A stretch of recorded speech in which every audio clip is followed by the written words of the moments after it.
é um pouco do papo que nós tivemos mais cedo, né? Se fundo imobiliário é bom ou não. Você pode ter uma dor crônica ou uma dor crítica. Muitas das vezes, os argumentos que eu vejo de pessoas que não gostam ou não investem em fundos imobiliários, eu gosto de ouvi-los, eu gosto de entender, para saber se é uma dor crônica ou uma dor crítica. Se for uma dor crítica, eu preciso atuar. É meu trabalho atuar, mais do que analista, muito mais até como professor, de atuar nessa dor crítica. Quando é uma dor crônica, ela é um pouco mais complexa e vai muito nessa linha do que o Thiago está falando. Narrativas e fatos. Tá bom, investir em fundo imobiliário é ruim. Ok, ele ficou igual ao IBOV. Ele ficou superior ao IBOV em linha com o IDIV. Opa, peraí, deixa eu já olhar um pouco para isso. Ele ficou em linha com o CDI no histórico médio de 9,2. Ele cresceu de... aquele número me foge agora de cabeça, mas alguma coisa entre 5 e 10 mil investidores médios para 200 mil cotistas médios. Uma liquidez quase pífia, hoje 200, 300 milhões por dia são negociados. Então aí que entra o que você também teve que olhar. Eu falo que você tem que olhar para o mercado diz muito. E aí, Montezuma, uma experiência que eu gosto muito de pedir para que as pessoas façam é que a melhor forma que tem de se investir em fundo imobiliário é realmente ter a experiência do contato com o ativo. Eu não conheço ninguém no cosmos que escolheu, assim, eu estou exagerando, claro, sendo retórico, mas que escolheu onde vai morar com a família, tudo certinho, viu que vai comprar aquele apartamento, vai alugar, não importa, com os filhos, etc, etc, a questão da escola, etc, etc, sem ter ido lá visitar o apartamento, sem ter... Isso é o mínimo que você tem que fazer. Vamos para as outras derivadas. E se eu falar com um síndico? Tem experiências de que, às vezes, conversando com um síndico, você... E se conversar com um vizinho? Vocês sabiam que, quando eu comecei a investir em fundo imobiliário, vou contar uma história bem de bastidores aqui. Eu entrava no Google Maps, às vezes era uma agência que estava sendo construída, era alguma coisa que estava assim. Sabe o que eu fazia, Matheus? Você sabe dessa história. O Thiago sabe. Eu entrava no Google Maps, eu ficava andando no Google Maps, aí eu vi antigamente, hoje, agora que eu vou falar, tem gente que não conhece letreiro, que antigamente era comum, né? Você ter a padaria, embaixo o telefone. Hoje o pessoal não usa mais isso. Aí eu pegava o telefone dos vizinhos, ligava para o vizinho, como é que está a obra aí? Eu passei outro dia, não sei mais o quê. Eu ia atrás disso, isso eu estou falando história para vocês de 11, 12 anos atrás, que o nível informacional era super escasso. Então, eu ia atrás dessas questões, né? E o que o Thiago está falando é muito importante. O Warren Buffett, eu não sou especialista em ações e nem na história do Warren Buffett, mas muitas das decisões de investimentos do Warren Buffett, né, Monte, foi de conversar com as pessoas, de ir lá, ver o vizinho, conversa com o vizinho, ver como é que as coisas funcionam, como é que as coisas se interagem. Isso faz muita diferença para vocês, para a segurança, para a narrativa se alinhar aos fatos e aos dados. Então, muitas das vezes, a pessoa está ali, investe ou não investe no Banco do Brasil, um exemplo, né?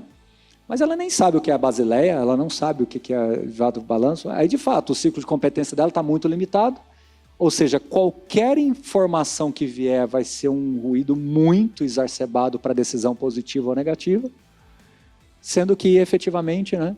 Esse galpão ficou vago. O galpão está dentro de São Paulo. O galpão tem uma liquidez extraordinária, né? Assim, um potencial construtivo absurdo. É um ativo que, se você for construir de novo, você vai gastar 1,5 vezes. Vai lá, vê, respira. Por isso que eu falo que esse tipo de evento, ele acelera muito. Eu estava contando isso para o Montezuma ali, eu vou contar essa historinha, temos um tempo. Teve uma época, um pouquinho antes da pandemia, que o meu menino mais velho invocou de querer ser goleiro. Recreação, mas assim, né? Começou a jogar bola lá, levei ele para uma escolinha lá, ele começou a brincar, se envolver, ele invocou de ser goleiro e estava indo bem, assim, né? Obviamente, não estamos falando em nível profissional, mas estava indo bem, estava envolvendo. E a gente teve a oportunidade de conhecer um ex-cliente da Suno, lembra? Ele era goleiro profissional. Lembra dele? E aí, ele ainda é, né? Está jogando fora. E aí eu conversei com ele, o Thiago até que inclusive me apresentou, e a gente conversou e ele teve a oportunidade de uma vez em Goiânia, jogando por um outro time lá e tal. E eu levei o meu menino, ele conheceu, deu toda a atenção para ele. E na hora do jogo eu consegui fazer meu menino entrar de mão dada lá com o pessoal lá. Acabou entrando lá, tudo. E depois a gente ficou perto ali no alambrado, tudo.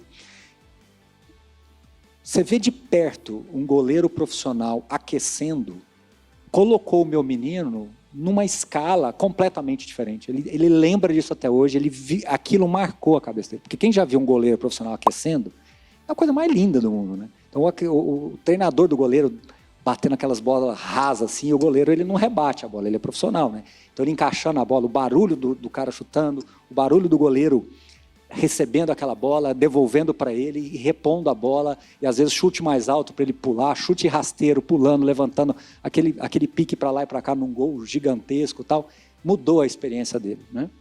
Investir em fundo imobiliário tem que ser assim. Mais do que ações. Ações é muito também, não tenho dúvida.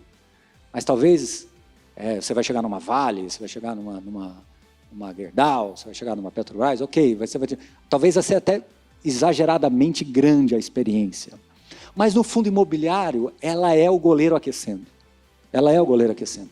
Em eventos como esse, a oportunidade que vocês têm de ter esse bate-papo, coloca vocês numa posição como o meu filho estava lá. É alguma coisa que você está vendo o goleiro aquecer, você está vendo que somos pessoas comuns, porém com uma disposição diferente. O goleiro, ele não era o super-homem. Só que para o meu menino ver aquele goleiro naquele ritmo de aquecimento, o colocou numa posição que fala, poxa, isso daqui é muito legal para mim. Então, experimentar fundo imobiliário, comprar uma cota no home broker, era só o meu menino jogando na escolinha. Ele tinha que fazer aquilo, mas tem que transcender um pouquinho. Eu acho que isso faz toda a diferença no longo prazo. Então, se você não tiver essa experiência de conhecer melhor, você nunca vai se convencer do investimento. Estou dando essa volta toda para uma coisa, né? É a história do crônico e do crítico. Se depois de tudo isso que eu falei, que você experimentou tudo isso, e você realmente falou que fundo imobiliário não é interessante, aí legal, aí tudo bem, aí faz sentido. Mas o que infelizmente eu não vejo é que essa experiência ela não foi transbordada e aí fica mais difícil, né, Montezinho? Eu acho que quanto menos maduro é o mercado, mais você precisa disso, né? Porque se a gente pensar no mercado imobiliário americano com os REITs, com centenas, milhares de ativos em um REIT, talvez ele não consiga ter essa mesma experiência. Mas o mercado brasileiro ainda não chegou nesse longo prazo. Se a gente pensar o mercado de fundo imobiliário 20 anos atrás, como que era o mercado? Não tinha mercado, né?